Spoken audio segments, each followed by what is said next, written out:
चांगलं राहावं. अजून तुम्हालाच कशामुळे सांगायचं? दुसरे जे खातात त्यांना का नाही सांगायचं? तुम्हाला सांगण्यामागचा उद्देश काय असू शकतो आमचा? कारण तुम्ही काय उद्याचं भविष्य आहात की नाही? तुमच्यावर आपला देश डिपेंड आहे.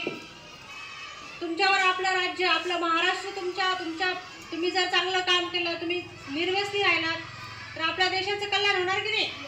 तुमच्या शाळेचं अभिमान वाढणार की नाही? तुम्ही सुद्धा खायचं नाही आणि इतरांनाही खाऊ द्यायचं नाही. तर काय काय होऊ शकतं तंबाखू खाल्ल्याने? कॅन्सर. तुम्हाला जे पॉम्पलेट दिले त्याच्यामध्ये दिलेलं आहे बघा.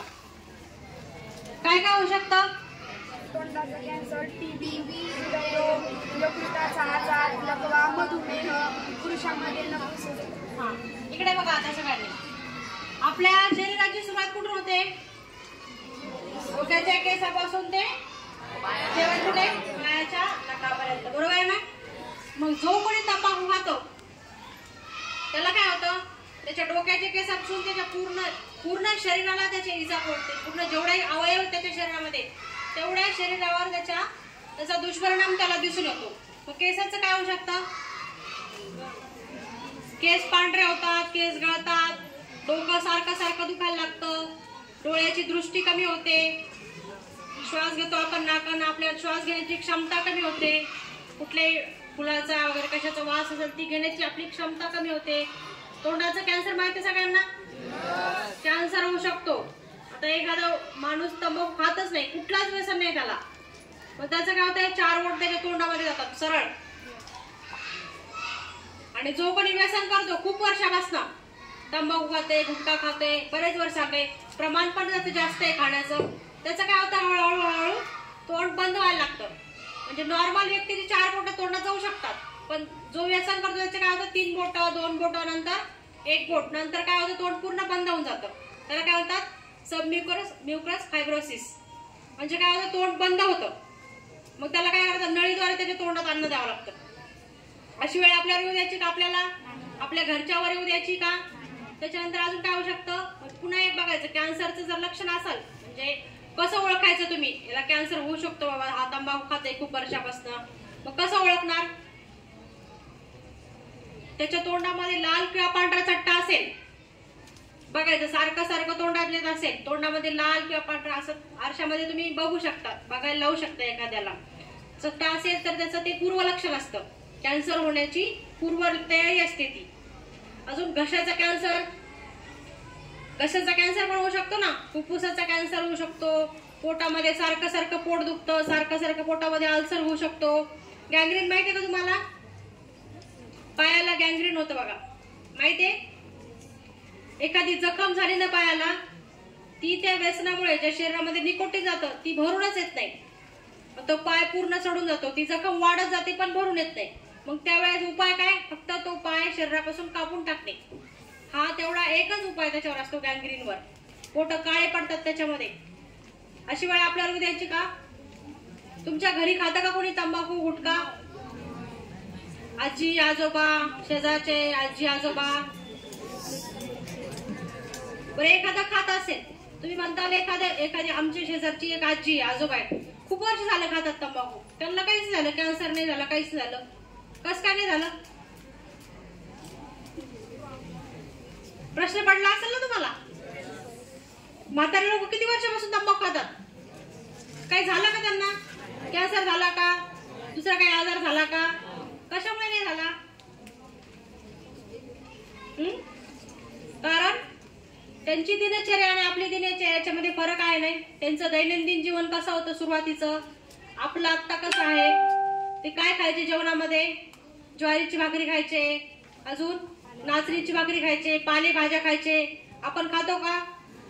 ज्वारीची भाकरी आवडते का आपल्याला? आपल्याला काय आवडतं? बाहेरचे पदार्थ आवडतात की नाही? आज पोळी भाजी नको, आज वडापावच खाऊ आपण, आवडते की नाही असं सगळ्यांना? हा, मग काय होतं? त्याच्यावर माशा बसलेल्या असतात, ते उघड्यावरचं अन्न असतं, ते खाऊन आपण आपली इम्युनिटी, आपण आपली प्रतिकारक शक्ती आपोआपच कमी करतो. आणि म्हातारे जे लोक आहेत, जे पूर्वीच्या काळातले लोक आहेत, त्यांची असे चांगले पदार्थ खाऊन त्यांची प्रतिकारक शक्ती अजूनही चांगली आहे. त्याच्यामुळे त्या निकोटीनचा, त्या तंबाखू खाण्याचा, गुटखा खाण्याचा त्यांच्यावर परिणाम दिसून आलेला नाहीये.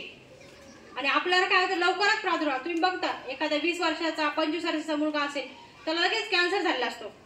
तंबाखू इतकी खातो, दारू इतकी पितो की लगेच त्याची डेथ होऊन जाते. होती की नाही? मग आता एखाद्याला सोडायची तंबाखू, तुम्ही आता म्हणताल खाते आमच्या घरचे, मग आता सोडायची कशी त्यांची? सोडण्यासाठी आपण काय उपाययोजना करायची? त्यांना एकतर जिल्हा रुग्णालय माहिती सगळ्यांना माहिती, सरकारी दवाखाना जालन्याचा, तिथे त्यांना मोफत समुपदेशन केलं जातं.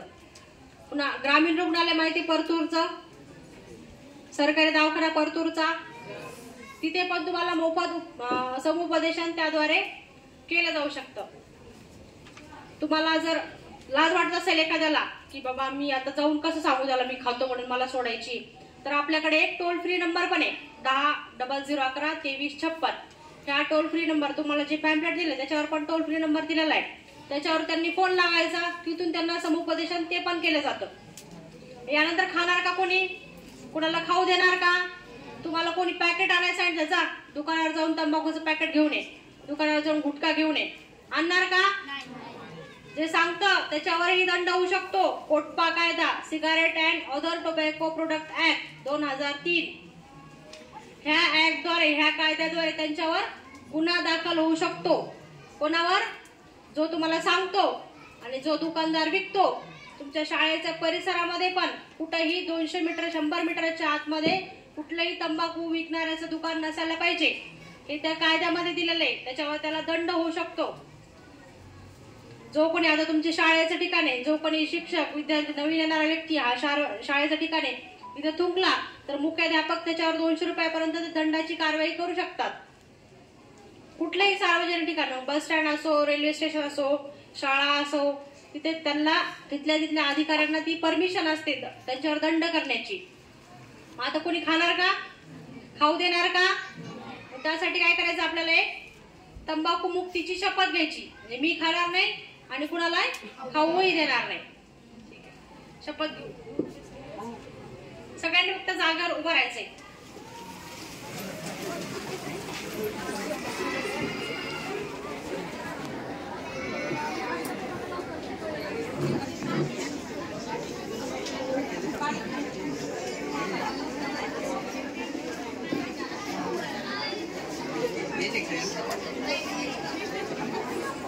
मी म्हणणार माझ्या मागे तुम्ही म्हणायचा, असे हात करा किंवा मग असे करा. बोल नका. समोर हात करा सगळ्यांनी किंवा मग असे करा जवळ. मी म्हणणार माझ्या मागे सगळ्यांनी शपथ घ्यायची. तंबाखू, गुटखा आणि धूम्रपान यांच्या दुष्परिणामाची मला जाणीव आहे. त्यामुळे मी व्यसनांपासून दूर राहण्याची शपथ घेत आहे. माझे घर आणि माझ्या आजूबाजूचा परिसर हा देखील तंबाखू मुक्त राहावा यासाठी मी प्रयत्न करणार आहे. भारत शासनाचा तंबाखू नियंत्रण कायदा माझ्या परिसरात कार्यस्थळी लागू करण्यासाठी मी तत्परतेने पुढाकार घेणार आहे. मी माझ्या वचनांचे पालन अजन्म करेन आणि माझा देश तंबाखू मुक्त करेन. जय हिंद.